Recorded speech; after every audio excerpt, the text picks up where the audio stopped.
大家好，开始今天的分享之前，希望你能给人间烟火点个订阅，我将会分享更多优质的内容。3天后，我和女朋友就要订婚了。我去店里取头纱，看到一对恩爱的准新娘新郎，正羡慕对方的爱情，却认出是我的女朋友和前男友在试婚纱。店员夸赞道：“你们是我从事这么久以来见过最完美适配的新人。”两人相视一笑，仿佛全世界只剩他们。我也上去捧场：“你们的婚礼肯定很热闹，别忘了给我2张请柬。”我带未婚妻来参加，女朋友彻底慌了。我取完头纱，路过了一家婚纱店，透过玻璃窗瞥见了里面幸福的场景。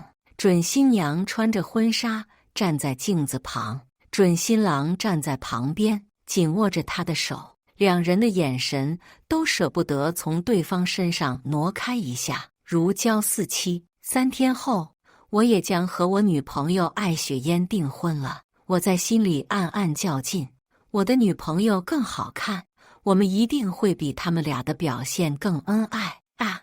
我已经迫不及待看到她穿婚纱的样子，也许太期待，脑海中艾雪嫣的身影和婚纱店里准新娘重叠在了一起。不对，准新娘的容貌完整地展现在我的面前，这就是艾雪嫣。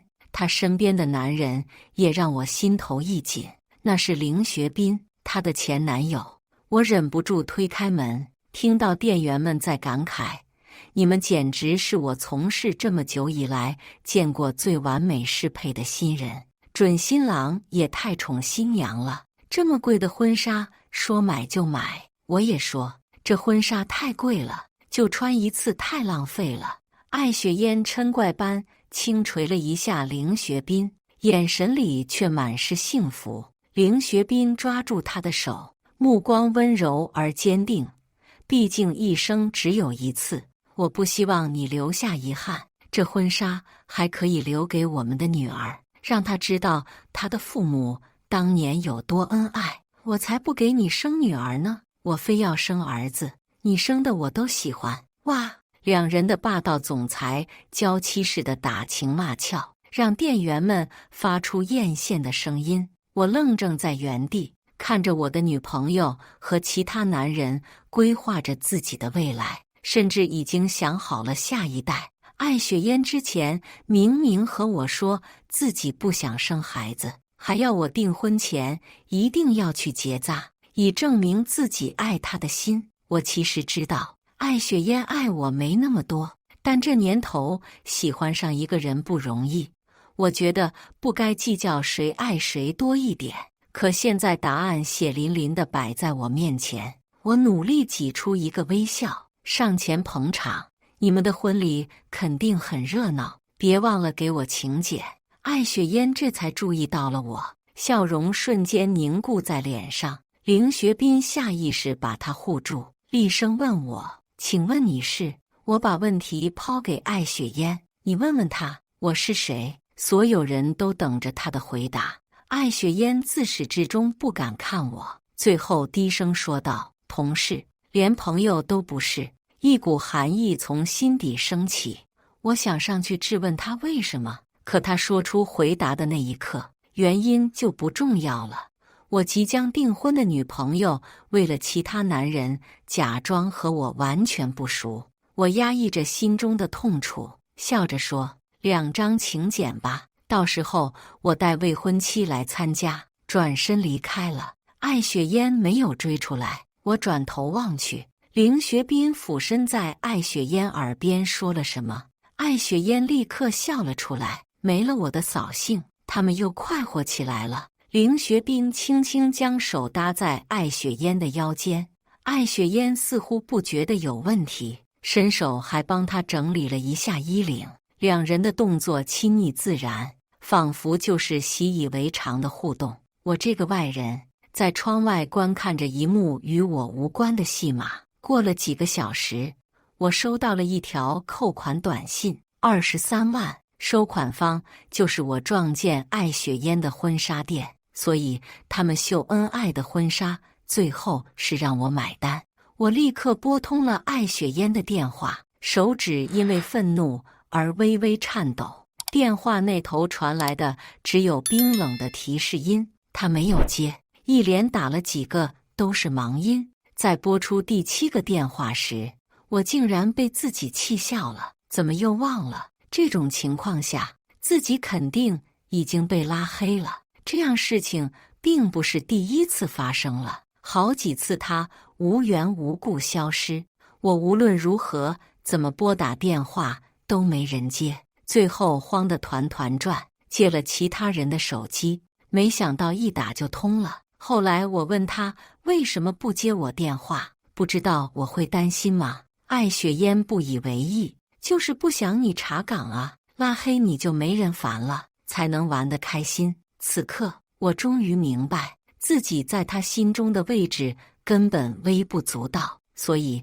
他才能这么无所谓的将我的关心视为打扰。扣款短信一会儿接着一会儿的发到我的手机上，没有我，只有我开给他的无限额副卡。他玩得很愉快，还带着他的前男友花我的钱，玩得应该更愉快了。我沦为了他们的钱包口袋。手机再一次震动，新的扣款短信又来了。这次是在酒吧里一次性消费了12万。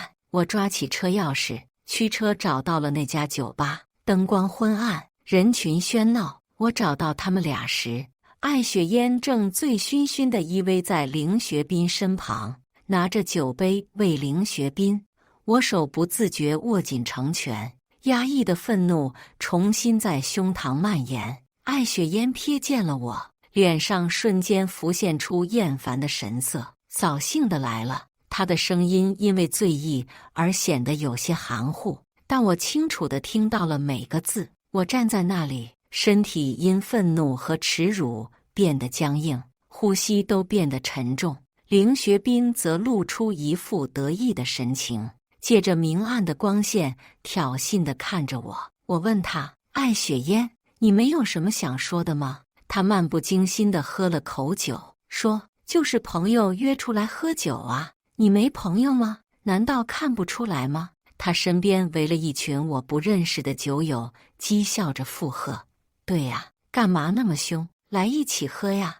艾雪嫣在我面前永远像是个高傲的小公主，她永远无法好好和我说话，哪怕是当着这么多人的面，她也要刺我，丝毫不管我的颜面处境。有了那帮狐朋狗友的助阵，她脾气更甚了。我今天白天就想说你了，凌学斌明天就结婚了，今天是他最后的单身夜，我作为他的朋友，当然要让他玩得开心了。你一个大男人怎么这么小心眼？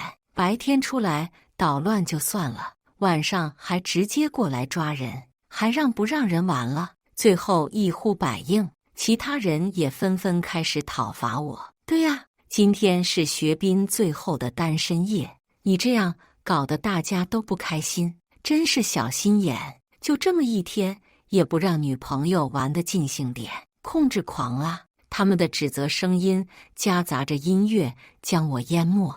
艾雪嫣就冷眼看着，眼见着事态升级了。凌学斌出来装好人：好了，大家别说了，我来说几句。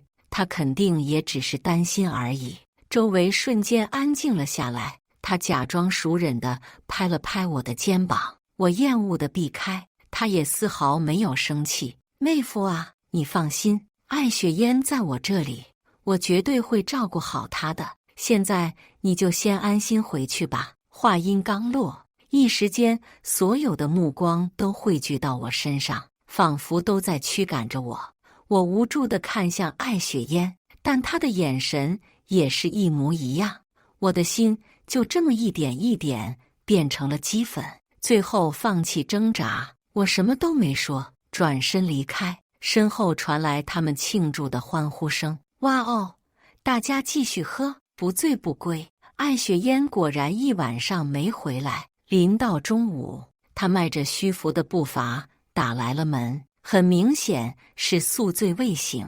一进来便毫无顾忌地横冲直撞，将各种摆件都碰倒了。但他根本不在意，他一路噼里啪啦，最后摇摇晃晃地倒到了床上。我站在一旁，看他陷入了沉睡，至少他还知道回家。这个可笑念头竟浮现在了脑海中。下一秒，我看到了他脖子上一处吻痕，赫然在目。红肿的鲜艳的痕迹昭示着艾雪嫣昨晚的荒唐，是凌学斌对我赤裸裸的嘲讽。我和艾雪嫣的关系始于我的追求，他和凌学斌在学校是风云情侣，分手闹得沸沸扬扬，而我早在大一的时候就喜欢上了他。得知他们分手，我就想着抓住机会，对艾雪嫣开展了激烈的追求。起初他对我爱答不理，后来他在众多追求者中唯独接受了我的礼物，我看到了希望，更是穷追不舍，最后抱得美人归。艾雪嫣告诉我，她是因为凌学斌出轨才分手的，她伤透了心，对爱不再信任，所以需要我不断去证明自己爱她。我竭尽可能努力去表达我的爱，最后发现凌学斌只要招招手，他就会跟过去了。我所有的付出都成了笑话。现在我已经不能再继续欺骗自己，是时候面对这段关系已经彻底无法继续了。艾雪嫣没睡多久就起床了，又开始新一轮的叮铃哐啷。她出来看到自己之前留下的一地狼藉，很不高兴。王妈呢？怎么这么多垃圾不打扫？我拦住她，艾雪嫣，我们谈谈。她皱了皱眉，侧身躲开，还是熟悉的不耐烦。现在没空和你说乱七八糟的，我坚持要谈。昨天晚上，她直接打断我，怎么又提昨天晚上？你有完没完啊？你想问婚纱对吧？礼物而已，人家结婚送礼物不是很正常吗？可送婚纱不正常。穿上婚纱送给前男友更不正常。再次喝酒就是正常的朋友之前的聚会，一大群人呢，你别疑神疑鬼的。可喝酒的时候那么亲密，还任由他们将我赶走，不正常啊！我已经放弃要一个理由了，颓然地说，既然你这么厌烦，我们就……艾雪嫣已经弄好了自己的东西，彻底失去了耐心，烦死了。我要走了，不跟你说了。晚上我去参加凌学斌婚礼，反正你也不喜欢他，你就不用来了，你自己一个人待着，好好冷静下吧。说完，他径直走向门口，再不给我开口的机会。门在我面前重重关上，房间瞬间安静了下来。我站在原地，心中泛起阵阵苦涩。果然被偏爱的才有恃无恐。和凌学斌相比，他连看都不想看我一眼。他那么着急去参加婚礼，可真的会有这么一场婚礼吗？我现在怀疑，或许只是凌学斌故意放出来引艾雪嫣上钩的假消息。愿者上钩，愿者永远被钓。果然，也去参加凌学斌婚礼的朋友告诉我，婚礼取消了，新娘逃婚了。我挑眉，真的假的？真的，千真万确。哥们一手八卦，凌学斌那个未婚妻是张氏集团的千金张思琳，好像是为了白月光逃婚的，但是他的白月光也订婚了，这是我完全没想到的。张思琳我认识，之前还相过亲，印象里是个非常温婉的女孩。张氏和我们孙氏合作，强强联合，本该更上一层楼。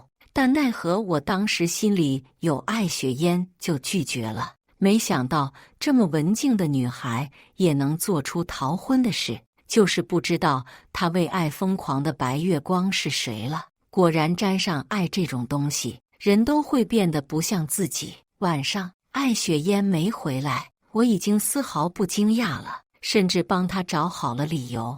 我朋友受了这么大的打击，我去照顾她不应该吗？他在决定去照顾凌学斌的时候，是否会有1秒钟想到我呢？我自嘲了一下，事到如今，为何还在挣扎？这些已经没有意义了。第二天是周六，艾雪嫣的妈妈得了阿兹海默症，近期越来越严重了。之前我们约好，为了更好的陪她，所以我们定下每周六一起吃饭。即使我对艾雪嫣有怨气，但艾阿姨我却不能不管。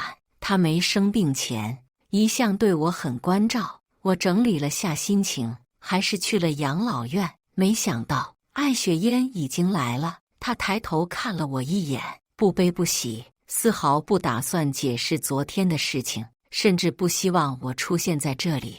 我还以为你昨天那么无理取闹，找我麻烦，今天不会来了呢。我是来看艾阿姨的。艾雪嫣丝毫不领情，反正她也认不出人了。我一时没懂她的意思，只听里间一声呼唤：“詹宇呀，扶我出去。”我刚准备应，一个声音先于我回答了：“好的，阿姨。”不一会儿，艾阿姨被人扶了出来，扶她的是凌学斌。我没想到艾雪嫣竟然直接把她带到这里来了，我僵在原地。艾阿姨看起来很开心，拉着凌学斌的手关切道：“詹宇呀，我给留了你最喜欢的葡萄，就等着你来吃呢。最近工作累吗？真是谢谢你这么忙还来看我这个老人家。”艾阿姨把凌学斌当成了我，误认为他是一直关心他的人。我心中仿佛有千斤重石压住。我明白了艾雪嫣刚才话里的意思，她觉得我是可以被随意替代的，而事实证明确实如此。我感觉自己被狠狠扇了一巴掌，过来不过是自作多情罢了，再待下去就彻底了笑话。我转身准备离开，艾阿姨却突然感应到了什么，甩开了凌学斌的手，突然喊叫起来：“詹宇呢？詹宇在哪？”“阿姨，我是詹宇呀。”“妈，詹宇就在这里。”无论艾雪嫣和凌学斌怎么安抚，他都不听，反而越来越不安。我到底还是停下了脚步，拿了一个苹果递到艾阿姨的手里。她握着苹果，慢慢平静了下来。艾阿姨抬头仔细地看我，仿佛在努力将我的面孔与记忆中的影像对比。她还是没认出我，但是对我莫名友善。“小伙子，你是谁呀？留下来一起吃饭。”凌学斌为了膈应我，竟也把自己当成主人邀请道：“是啊，一起吃饭吧。”艾阿姨瞪了他一眼：“小孙，怎么话这么多？今天看着没之前顺眼了呀？”我被艾阿姨的话瞬间逗笑了。她把凌学斌当成了我，却还是感觉到了他与我的差别。吃饭的时候，艾阿姨一直对我嘘寒问暖，艾雪嫣想插嘴也没空间。“小伙子，你结婚了吗？”“没有。”“有女朋友了吗？”我沉默了2秒，坚定地摇摇头：“分了。”艾雪嫣的筷子从手中滑落，她瞪大了眼睛，不可置信地看着我。艾阿姨的眼神突然清明了一般，叹了口气，怜爱地看着我：“分了好啊，分了好啊，傻孩子，要对自己好点。”久违的关怀让我经历了这几天的地狱般的折磨后，竟一度想要落泪。只是还没等我掉泪，艾雪嫣已经不完全不顾自己妈妈还在，就愤怒道：“孙占宇，你什么意思？当着我妈的面给我难堪吗？”我看着这个我爱了6年，如今却十分陌生的女人，再次摇头说道：“不，我是认真的，我们分手吧。”我的声音平静而坚决，没有丝毫的动摇，下了对这段关系的最后判决。我对艾雪嫣从来都是没有底线的好，这是我第一次，也是最后一次，决定不再向艾雪嫣低头了。我爱了她6年，该画上最后的句号了。很可惜，艾雪嫣并不觉得我舍得和她分手，她嘲弄地看着我：“好样的，孙占宇，胆子大了。明天的婚礼，我等着你来求我参加。”说完，艾雪嫣转身就走，但她似乎还是有点信了。他没有之前那般信心满满，走之前颤抖的手竟直接失控地桌子推倒，饭菜瞬间碎了一地，连脚步都有凌乱。艾阿姨被突如其来的场面吓到，像个孩子无措地抱住了脑袋。凌学斌只看了她一眼，转头拿上艾雪嫣忘记的包包追了过去。我赶忙上前安慰艾阿姨，好一会儿她才平静下来。我又忙着打扫卫生，直到天都彻底黑了，我才准备离开。艾阿姨又叫住了我，我以为她还有什么事需要我帮忙，没想到她从兜里掏出一个被手帕包裹着的东西，塞到了我手里。詹宇呀，这个你拿着。我一时不知道她现在是不是清醒的，也不知道到底是什么东西，不敢随便收，就想着哄着她，到时候再次放回去。没想到艾阿姨看出了我的意图，收着吧，我知道我在干什么。雪嫣这孩子是我养坏了，这么久以来我没在她身边，没想到她现在变得这么跋扈。詹宇，你是个好孩子，你对雪嫣的好我能看到，对阿姨的好我也心知。我没有福气让你做我的女婿，这东西算是我给你赔礼道歉。今天之后你就不要来了，你来了我也没脸见你。你好好的，肯定会有好姑娘等着你，到时候再来找阿姨喝杯喜酒就好，好吗？忍了许久的泪终于是流了下来，我的付出也是有人看到的，心中的苦涩和委屈仿佛找到了出口。我不过是想要和喜欢的人走下去，而不停地勉强自己。可我也是人，我也会痛。6年的感情付之流水，被喜欢的人一次次践踏，我哭着攥紧了手帕的东西，点点头。艾阿姨只是轻轻拍了拍我的肩膀，仿佛在传递一种无言的力量。我的心渐渐平静下来，一直重重压在身上的大石头被挪开了。等我知道消息的时候，已经被传得沸沸扬扬。我这个当事人反而是最后知道的。艾雪嫣直接公开放言，除非孙占宇明天跪着在订婚宴上道歉，否则我是不会出现的。很多人在赌我会不会照做，觉得会的人听说过我之前勇往无前的舔狗经历，觉得不会的人知道明天的订婚宴来的人有多厉害。艾雪嫣也明知道明天原计划的订婚宴，孙家请的亲戚人脉很多都是有头有脸的人，半个围城的名流都会到场。他今天被我削了一点面子，艾雪嫣就想彻彻底底地找回来，公开挑战我的尊严，把我踩到泥里才好，连最后的体面都不想给我。或许这样才能证明我孙占宇是牢牢在他掌控中的。我拿起一张明天的订婚宴请柬，指尖在艾雪嫣和我的名字划过，这2个名字并排放在一起，现在看来是多么讽刺。我深吸一口气，将请柬撕成了2半，扔进了垃圾桶里。艾雪嫣的妄想不可能实现，分手是真的，哪怕明天的订婚宴正常举行，新娘也不会是她。手机铃声响了，我看了眼屏幕，以为是来取笑我的狐朋狗友，没想到是张思林。一接通，他的声音便从话筒传了过来：孙占宇，缺新娘吗？我明天正好有空。我笑着说，我可没钱请张家大小姐来给我当演员。他不以为意地说，免费的，我也就是为了报复凌学斌。我们2人一拍即合。第2天，所有人都没有得到订婚宴取消的消息。订婚宴将会准时在晚上6点开始。赌我会道歉的人已经开始提前宣告自己的胜利了。连艾雪嫣都自信满满地给我发信息，那我就等着你道歉了。我冷笑着关掉了手机，将视线落在了面前已经换上了婚纱的张思林。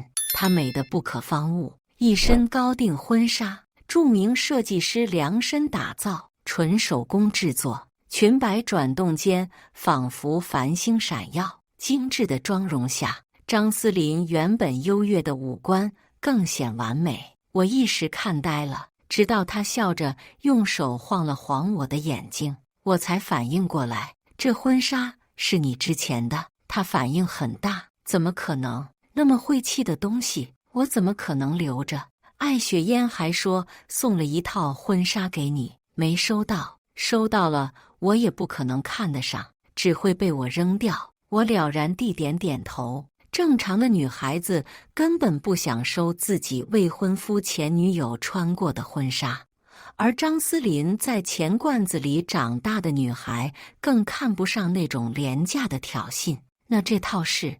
我想起之前的传言，试探地问道：“给你白月光准备的？”她脸红着点点头。那我真是赚翻了，有劳张大小姐了。张思琳傲娇地抬起了下巴。所以你可要表现好点。我伸出胳膊让她扶住。那张大小姐，我们出发看好戏吧。订婚宴开始入场，我提前安排了监控摄像头来全方位观赏好戏现场。在超能力的加持下，有关艾雪嫣的所有东西都已经被销毁，换上了全新设计的张思琳物料，连请柬都想办法换了。所有人一进来都惊呆了。不是，怎么换人了？之前说的是个普通女孩叫艾雪嫣吗？怎么成张家集团的独女张思琳了？我就说孙氏继承人什么落魄到要给一个什么都不是女人跪地道歉了，这不是扯的吗？但也有不信邪的反而嘲笑他们障眼法，糊弄你们这帮好骗的而已。孙占宇肯定是想靠这个来挽回点等下要给艾雪嫣跪地道歉的面子，但他口中的艾雪嫣此刻都已经被我吩咐和凌学斌一起拦在了外面。你们放开我！你们知道我是谁吗？我可是今天订婚宴的女主角，拦住我耽误了时间，你们负责得起吗？艾雪嫣气得大喊，声音都变得格外刺耳。保安们可不会怜香惜玉，坚定地挡在他面前。凌学斌，快把他们弄开！凌学斌还没来得及挣扎，就被制服得妥妥帖帖的。你们这些蠢货，我要让孙占宇把你们全开除了，你们一个都别想好过！艾雪嫣气急败坏地威胁。保安们依旧一言不发，他继续挣扎，想要进到会场，但只能显得无力且狼狈。准备好的礼服变得凌乱，发髻也散开了，声音也变得嘶哑。直到我在麦克风里吩咐可以慢慢把艾雪嫣引过来了，保安们才逐渐松懈。在艾雪嫣眼里，却变成他们终于害怕了，神情立刻变得高傲了起来。现在知道害怕了，不敢挡了吧？来不及了。他冲进来的那一刻，我已经和张思琳在交换戒指了。艾雪嫣愣在原地，眼睁睁看着我最后将戒指戴到了张思琳的手指上。主持人宣布礼成，现场响起了热烈的掌声和祝福声。艾雪嫣被刺激得彻底癫狂，开始大吼起来：“你们在干什么呀？这明明是我的订婚宴，这个女人是谁？孙占宇，你怎么可以这么对我？我明明才是今天的女主角。孙占宇，你明明说爱我一辈子的，你为什么不和我道歉，还和其他女人订婚？这个女人到底是谁？”他身边的凌学斌知道。张思琳，为什么？凌学斌看向张思琳的表情充满了痴迷和痛苦，转而变得愤怒。你逃婚就是为孙占宇吗？他怎么配的？我明明才是最适合你的那一个，一定是孙占宇在报复我。他说完这句话，艾雪嫣仿佛也得到了答案，喃喃自语：“是啊，孙占宇这么在乎我，他现在只是在气我而已。是保安一直拦着我，让他以为我不原谅他了。只要我愿意先大度回头，我们一定可以回到从前的。”艾雪嫣自我催眠般相信了这几句话，开始挥手冲我喊道：“孙战宇，我在这。这次我先道歉，对不起，我不应该和凌学斌走得太近，你原谅我吧。我们还像之前一样好吗？”但他得不到我的回答了，我只是瞥了他一眼，继续专注地看着张思林，挽着他走向宾客。他们俩人的事态发疯，完全淹没在宾客们的祝福声。他们不过是2个小丑而已，没人在乎。我已经把艾雪嫣的副卡门禁各种权限都取消了，她找不到我。没想到第2天竟然直接在小区门口拦我车。詹宇，等等！艾雪嫣神情憔悴，却丝毫不愿退让。我只能不耐烦降下车窗。艾雪嫣立刻跑了过来，举起手里的袋子：“我给你做了早餐，都是你喜欢的。”她状似无辜地问：“你怎么把权限都取消了，联系方式也拉黑了？是不是不小心弄错了？赶紧调回来吧，我找不到你可担心了。”这是我第一次见到艾雪嫣努力讨好的微笑，但她脸上的疲惫却难以掩饰。如果是以前的我，现在一定会很心疼。她曾经被我捧在手心里，千宠万娇，可她现在再回头祈求我时，我的内心已经无法起波澜了。我叹了一口气，不想和她装糊涂。艾雪嫣，我们之间已经结束了。他的笑容瞬间僵住，眼泪开始在眼眶中打转。詹宇，我知道我错了，我不会再靠近凌学斌了，我愿意做任何事来弥补。你再给我一次机会，好吗？我未婚妻会吃醋的，你别来找我了。我眼不见心不烦的再次关了车窗，直接开走了。但我还是低估了艾雪嫣对于得不到的东西而莫名的执着。他开始频繁出现在我常去的地方，无论是我小区门口，还是公司楼下，甚至聚餐的餐厅，他也总是出其不意的出现，丝毫不顾我同行人的目光，不停地问我：“詹宇，别忘了多喝水，今晚来我家吃饭吧，我妈想你了。詹宇，明天要下雨，你记得带伞哦。”“不用，我会带着的。”“詹宇，你今天加班太晚了，要好好休息啊。”保安拦了好几次，他学聪明了，只在我出来的才出现，就这么一连被跟了2个礼拜。我不厌其烦，想和他好好谈，让他别再来了。没想到艾雪嫣却更加兴奋了。我就知道你的订婚宴就是假的，这么久了，那个张思林一次都没有来过。那天是在演给我看的，对吧？我实在是太伤你的心了，你想要惩罚我？没事，我会坚持的，你一定会看到我的改变的，我明天也会加油的。他就兴冲冲地离开了，步伐轻快，充满了斗志。我头痛欲裂，只能给张思林打去电话搬救兵。张思林答应得很爽快，甚至和艾雪嫣一样兴奋。没问题，我保证让他看到我就会绝望。结果第2天还没下班，我便发现办公室里一阵骚动。我有一种不好的预感，一下楼，果然看到张思林从头发丝到脚拇指全副武装地打扮好，站在门口。不管是一身华美的高定礼服，还是10克拉的钻戒以及满脖子的珠宝，衬得张思林如高贵的女王，让人无法挪眼。她身后更是一辆极其夸张的加长版林肯，可谓是从美貌到财力可以全方面让艾雪嫣绝望。只是我扶额会不会太浮夸了？张思林一看到我就立刻露出灿烂的笑容。我快步走去，我一露面，艾雪嫣立刻也出来了。张思林立刻故意夸大了动作，几步上前抱住我的胳膊。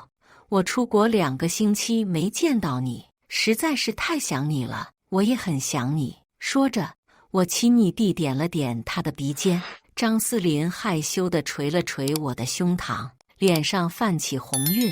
艾雪嫣不可置信地愣在原地，但是片刻就摇摇头，坚持道：“你们又在演戏吧？”张思林不乐意了：“我和孙占宇可是订过婚的，那么多客人都见证了，你不要自欺欺人了。”艾雪嫣咬着反驳：“不可能，占宇爱的是我。”张思林冷笑一声，毫不客气地回击：“谁可能会爱一个让别人在订婚宴上当众下跪的女人啊？你以为谁都跟你一样犯贱吗？”下跪！艾雪嫣的脸色变得惨白，嘴里突然反复开始重复这个词，随后她像是受了什么刺激，突然跑开了。看到艾雪嫣的身影彻底消失在视线中，我才松了口气，和张思林道谢：“好莱坞影后非你莫属，今天真是谢谢你了。光口头谢有什么用？演戏演全套。我已经约好餐厅了，一起去吃点吧。”张思林拉着我上了车，车子停在了一家以情侣约会闻名的餐厅，烛光摇曳，气氛十分浪漫。我不禁感慨：张大小姐非常严谨啊。张思林不知道为什么心虚地摸了摸鼻子，当作是对我辛苦演出的犒劳吗？我笑了笑，举起杯子：“那就谢谢我们的女1号张小姐的精彩演绎了。”随着杯中酒液的轻轻碰撞，今晚的气氛变得也开始醉人了。享受当下就好。这么多天，我心情难得放松。等回到家，已经很晚了。一打开灯，瞬间愣住。艾雪嫣不知道是怎么进来的，就那么直挺挺地站在客厅里。“你怎么进来的？”我心中警铃大作，手上准备报警了。没想到艾雪嫣直接跪了下来，跪地的声音非常清脆响亮，我一时不知道作何反应。艾雪嫣已经挪了过来，双手紧紧抓住我的裤腿：“占宇，你是不是想让我为订婚宴的事跪下给你道歉？我现在跪下了，我真的知道错了，你原谅我吧。”他的眼里满是疯狂，让我感到陌生。为什么？为什么我们走到这一步？曾经那个不可一世的艾雪嫣，此刻卑微地跪在了我面前。可她真的是因为爱吗？不过是得不到而已。我只是另一个凌学斌，我的心难受的发胀。理智告诉我，不能心软，这样的纠缠必须结束。我冷漠地掰开了他的手，再次一字一句坚决道：“我们已经结束了，放过我，也放过你自己吧。”艾雪嫣瞬间崩溃，身体不停颤抖，泪流满面地继续说：“不会的，你还爱我，我们没有结束。”仿佛这样欺骗自己才能活下去。但我对他已经不想多给出半分怜悯了，我直接叫来保安，将他赶了出去。第二天，艾雪嫣没有再在小区门口骚扰我，我以为她终于是放弃了。结果上午我朋友打电话过来：“听说了吗？艾雪嫣要直播给你跪下来磕头道歉。”我打开手机，艾雪嫣要下跪道歉的事已经成为了热点。她发了个视频预告，说之前她不懂事，弄丢了自己心爱的人，现在她无论付出什么都要把他找回来。我看着手机，久久没有动作。昨晚上我梦到和艾雪嫣的过去，有甜蜜，有烦恼，最后变成了一滩烂泥。我全程站在旁观者的角度去看，才发现自始至终我们都没有真正了解过对方。最后的结局全部归结为年轻气盛，又未免偏颇。也许我们从一开始就不是对的人。希望艾雪嫣也能明白，直播并没有如期举行，网上吵得不可开交，都说艾雪嫣在炒作。我扫了一眼就没多想，毕竟她哪怕下跪道歉，我也不可能原谅。但不原谅可能会被舆论绑架，现在反而是最好的。想来艾雪嫣终于放下执念了。没想到过了一会儿，养老院的护工给我打了电话：“艾阿姨去世了，他看到艾雪嫣发的要直播下跪的视频，气得从凳子上摔了下去，脑部出血。我立刻赶了过去，路上艾阿姨的音容笑貌不断在脑海中浮现。到了养老院，却只能看到她毫无声息地躺在那里，我的呼吸都变得困难。养老院有个简单的仪式，我参加了。艾雪嫣全程脸色苍白，眼神空洞地站在中间。仪式结束，艾雪嫣看着我，声音颤抖地说道：“我已经没有妈妈了，你能不能不要离开我？”我的眼神里满是失望。艾阿姨就是因为她的自私任性而气得发生意外，她现在却还希望用艾阿姨的死来挽回我。艾雪嫣，你没救了。艾雪嫣听完，身体微微颤抖，眼泪顺着脸颊无声地滑落。我再没见过艾雪嫣，在听到她的消息还是在新闻上，没想到艾雪嫣杀人了，她杀了凌学斌。她觉得自己现在这个局面都是凌学斌的错。艾阿姨的死没有让艾雪嫣清醒，她始终不愿意承认自己犯错。可哪怕她把错都推开了别人，艾雪嫣还是疯了。我去看她的时候，带上了艾阿姨的送给我的礼物。艾雪嫣光是看到包在外面的布，就害怕的不停捶打着自己的脑袋。最后是护士打了镇定剂，才安静下来。我站在原地，不悲不喜，将东西收了起来。她不想面对，总有人得面对，才能迎来新的人生。再见了，艾雪嫣。1个月后，我和艾雪嫣的事加上和张思林的订婚，实在是闹得太大了，家里看不过去，再次提出让我联姻。这次我没有拒绝，话是这么说，真当相亲的时候，我又开始各种不满意，脑子里似乎有一个模糊的影子。我妈以为我还忘不掉艾雪嫣，吓得把我相亲行程安排得满满当当。下午又和一位小姐告别，我心累地在路边点了支烟。张思林打了电话过来，听说你要找结婚对象，你要不要考虑一下我？我笑着说，张大小姐可真幽默。对面沉默了许久，久到我以为电话挂了。张思林再次开口，我是认真的，我喜欢的其实一直是你。我靠近凌学斌，也是得知他在打艾雪嫣的主意，想抓住他的把柄，没想到你还是自己发现了。我一得到你分手消息，我就迫不及待来找你，但我又怕吓到你，只能找借口留在你身边。孙占宇，我真的喜欢你。我握着手机的手微微一紧，他的声音里没有一丝玩味的笑意，很认真，甚至认真的发抖。我一直能听清见他杂乱的呼吸声，这让我想起了第一次和艾雪嫣告白的时候，呼吸就是这么混乱。我还能再相信爱情吗？我还有从头再来一次的勇气吗？我现在就在你对面。我抬头看去，张思林拿着手机站在马路对面，脑海里模糊的身影逐渐清晰，变成了张思林笑意盈盈站在我面前。我从他的眼里看到全是我的身影，或许是烟的原因，我的声音变得有些沙哑。那未来请多指教了。张思林愣怔了片刻，尖叫着冲了过来，撞进了我的怀抱里。这一刻，我结结实实地抱住了我的未来。以上就是今天分享的故事，大家有什么想说的、想吐槽的，欢迎在下方评论交流，也更希望能给人间烟火点个订阅，我将会分享更多优质的故事内容。